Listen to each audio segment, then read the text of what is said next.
there is a discipline which has now come to to the forefront. It was already there. It was there from the 1970s, but was not being recognized by the conventional economics departments all over the world, because conventional economics always assumed that we are rational. When it comes to dealing with money, there is indeed a part of our mind which cannot think rationally. And there is no shame in looking at that fact, no shame in admitting that. You would be surprised to know it has nothing to do with you as an individual. You would be surprised to know even the smartest of the people in financial area, the experts, the so-called financial experts, they end up making absolutely horrendous mistakes. There is in fact a book, and I have a copy of that book. That book is called $1 Billion Mistakes. And that is about people who have spent 15 years, 20 years, 25 years with extraordinarily successful record of managing money, suddenly dropping $1 billion on something which completely contradicts the fact that they are experts, they are rational, they know what they're doing. So I'll take you through the thought processes of how this whole science, which is now called behavioral finance or neuroeconomics, has come about. That economics is not about rational man. Economics is about irrational behavior, and that is the norm. That is not abnormal. What we need to do is train ourselves to make ourselves to move away as much as possible from irrational behavior, because irrational behavior is something that comes to us naturally, not rational behavior when we face money. I'll share another small anecdote. Another person, Harry Markowitz, who actually got a Nobel Prize for discovering, which is now the fundamental basis of investing world, which is asset allocation, that you need to put your money in bonds and, in stocks and in gold or whatever in different proportion instead of getting exposed to a single asset class. He has created what is called an efficient frontier. If you start with only bond, your returns will be low. You start with only stocks, your returns are going to be very volatile and you never know what's going to happen. So there is an optimum mix by which you can keep adding stocks and you can create what he calls an efficient frontier. At a certain point, it's the most efficient mix of all assets. Story is this. When Harry Markowitz was asked, how did you invest? He said, 50% in bonds and 50% in stocks. The man who discovered the so-called efficient portfolio. Now, I start with a small quiz, and there is a prize to this quiz from the person who answers this the fastest and obviously the correct one. Here is the quiz. A chocolate bar and a toffee together cost 11 rupees. The bar alone costs 10 rupees more than the toffee. So what is the cost of the toffee? No. It's over. I think it's 1 rupee, 1 rupee, 1 rupee. I had 3 answers. It's wrong. Absolutely, fantastic. It's brilliant. In a room full of people, one person was quick and he was right. This is absolutely rare. Think about it. It's 1 rupee, it's 10 rupees more, not 10 rupees. If it was 10 rupees more and the toffee alone is 1, then the chocolate would be 11 and the whole thing put together would be 12. It's 50 paisa. And 10.5 is the cost. So 10.5 is 10 rupees more than 50 and 2 together is 11 rupees. Right?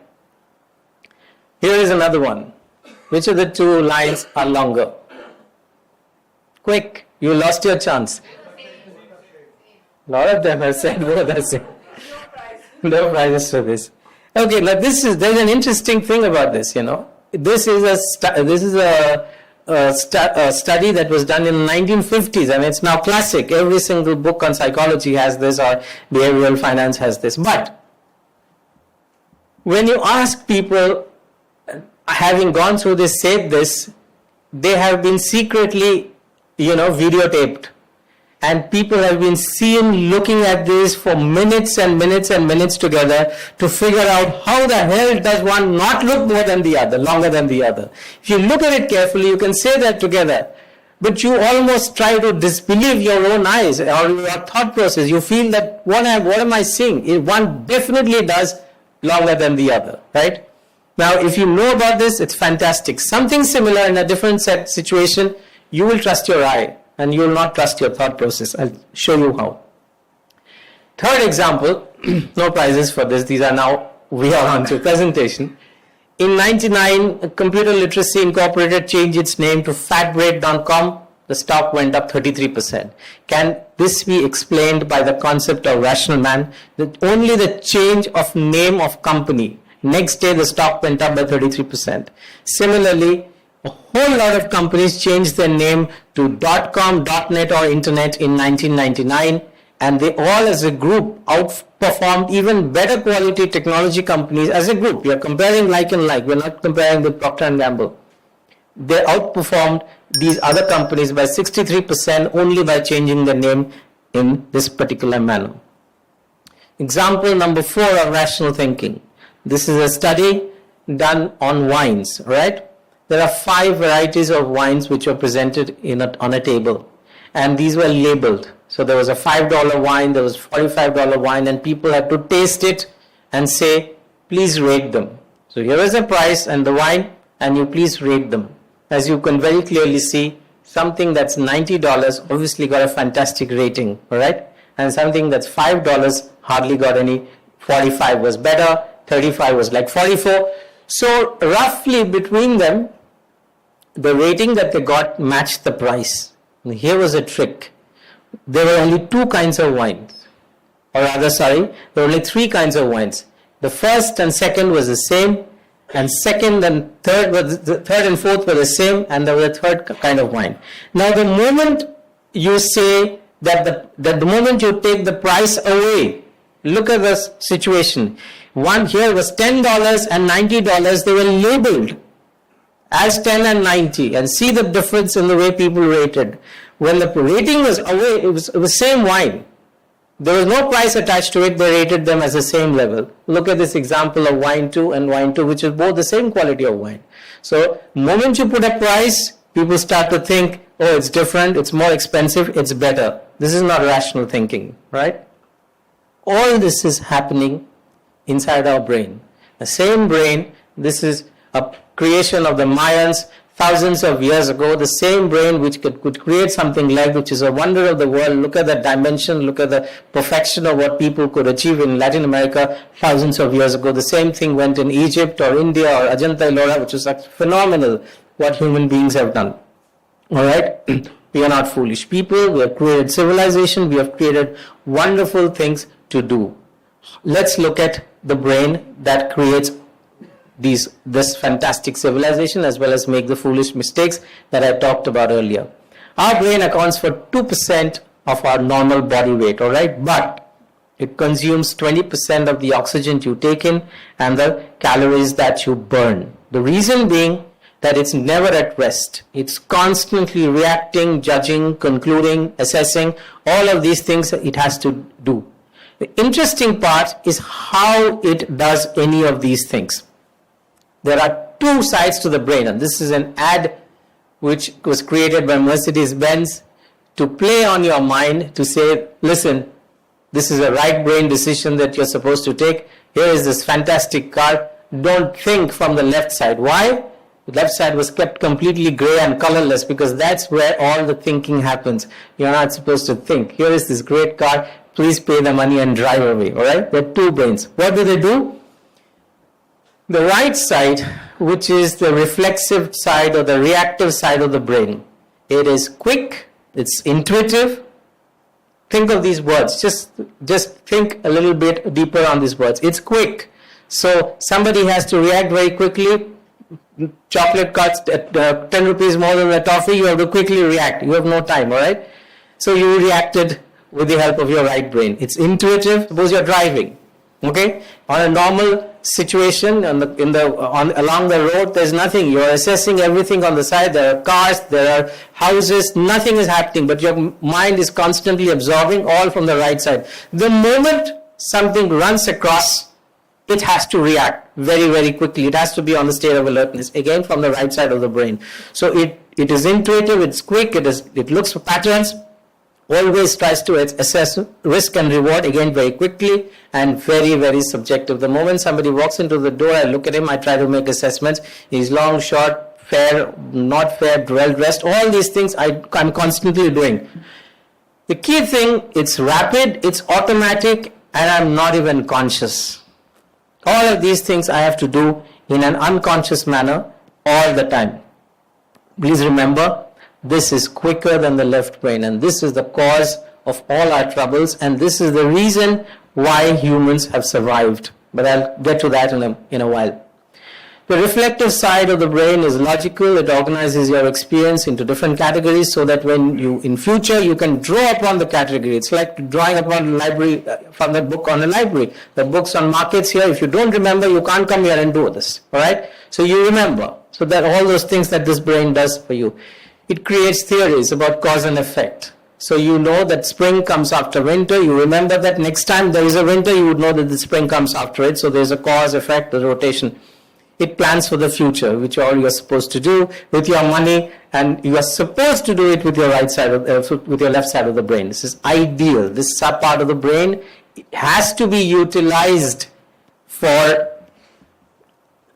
dealing with money or analyzing all the situations relating to money. Unfortunately, in our normal lives, on a day-to-day life, it's completely overtaken by the reflexive brain, which is quicker, which is faster. And there is a solid reason for this. I'll give you a quote by a very famous neuroscientist who said that evolution has designed our emotions to make us want to do what our ancestors had to do to survive. How is that? Remember, I said our brain reacts first and thinks later. And there is a biological reason, which is what the neuroscientists had said, that they had to do. Why? Because they were hunter-gatherers seeking mate, shelter, food, pursuing prey, and avoiding predators. In a situation like this, thousands of years ago, tens of thousands of years ago, they had to react first and think later. They had no choice. They had no luxury of thinking. And remember, in a situation like the yellow and black stripes, is probably a tiger, and you run first and you think later. All right? Now, from that situation, we have come to a situation where we have to decide whether to buy a ULIP or an endowment plan, or whether to do systematic investment plan, and whether to sort of pay on your credit cards and so on and so forth. It's badly designed equipment for that. The reflexive system, as I said, has served us very well for millions of years. Confronted with anything random, we quickly search for known patterns. Is this kind of intuitive decision making good? It is certainly not. The fundamental reason for that is that a lot of things our ancestors found in nature has a pattern of its own. As I just described, that during a certain part of the year it rains. And if it rains, you can do certain things with it. When it doesn't rain, you can do certain other things. Next year, that pattern is repeated. All right? Most of the time, this is what they found. If it was wrong, didn't matter. They found it very quickly and they had to correct themselves. Anything to do with human man-made world, modern life, is much more complex. It's much more random. It is not the way the rainfall happens a particular time of the year in every season. It is not like that. It's a combination, as somebody described markets as, and I repeat that again and again, it's complex, emerging, adaptive system. Imagine, it's complex, it's changing, that is evolving, and it's adapting. So next time it's different. It's different set of complexity altogether. It's not the same set of complexity that you've known. All right? And in a situation like this, a reflexive action is going to mean deep trouble. This is a gentleman that I mentioned who's really the father, along with Amos Tversky and Richard Thaler, who's really the one person who has created the discipline called neuroeconomics or behavioral finance or behavioral science. According to him, the combination of optimism and overconfidence is one of the main forces that keep capitalism alive. He only refers it to capitalism.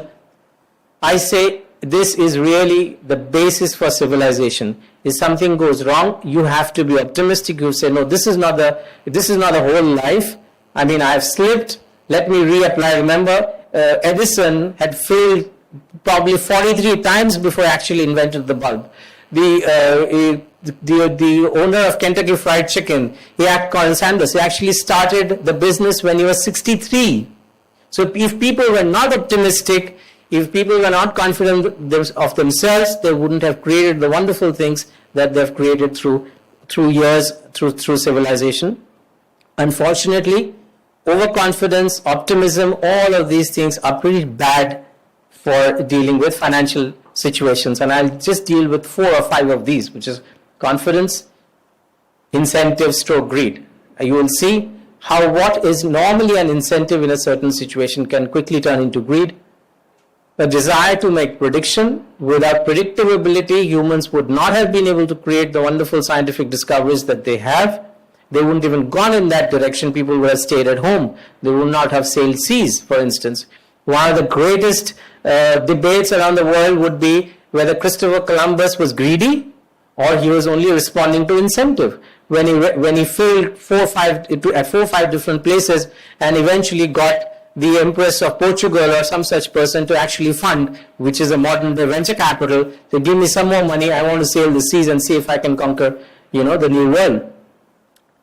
And eventually forget and surprise. How many times we forget what we learn, or how many times in a day or in a month, bigger, smaller surprises that we feel. Confidence.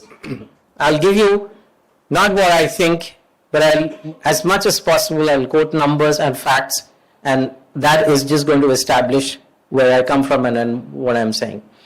In 1965, 2 psychiatrists, Carolyn Preston and Stanley Harris, rated 50 drivers in Seattle on the skill, ability, and alertness. This is a survey that they both had done.